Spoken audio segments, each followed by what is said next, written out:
номус аз ҳуқуқҳои фитриест ки дахлнопазир аст. вақте ба номуси шахс таҷовуз мекунанд ҷиноят муқобили озодии ҷинсӣ ва дахлнопазирии ҷинсӣ мебошад. ба шӯъбаи вазорати корҳои дохилӣ дар шаҳри Хуҷанд як нафар зан муроҷиат мекунад ки тахминан соати 21:30 санаи 13 июл духтари ноболиғи 12-солааш маъюби гурӯҳи 2 аз назорати ӯ дур монда гум шудааст. дар асоси ин муроҷиат чорабиниҳои дахдори оперативӣ гузаронида шуда, худи ҳамон рӯз амали нописанди ду ҷавони ҳайвонсиратро милитсия ошкор намуд.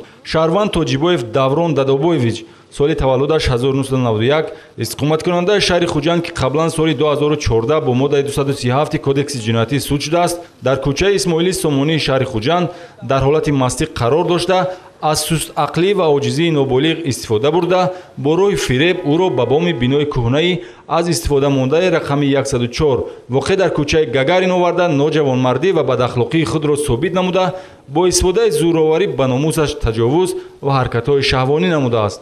сипас гумонбаршуда Тоҷибоев баъди қонеъ кардани нафси шаҳвонии худ дидаву дониста ки духтар дар баробари ноболиғ будан сустақл ва маъюб аст, рафиқи худ Шарипов Иброҳим Икромович соли таваллудаш 1994 сокини шаҳри Хуҷандро барои ҳамхобагӣ бо духтарчаи оҷиз даъват кардааст. Иброҳим Шарипов ки қаблан соли 2014 бо моддаи 141 кодекси ҷиноятӣ алоқаи ҷинсӣ ба шахсе ки ба синни 16-солагӣ нарасидааст суд шуда бошад ҳам боз ба рафиқаш пайравӣ намуда, нотавонии ноболиғро эътибор надода, бо роҳҳои ғайри анъанавӣ талаботи шаҳвонияшро қонеъ кардааст.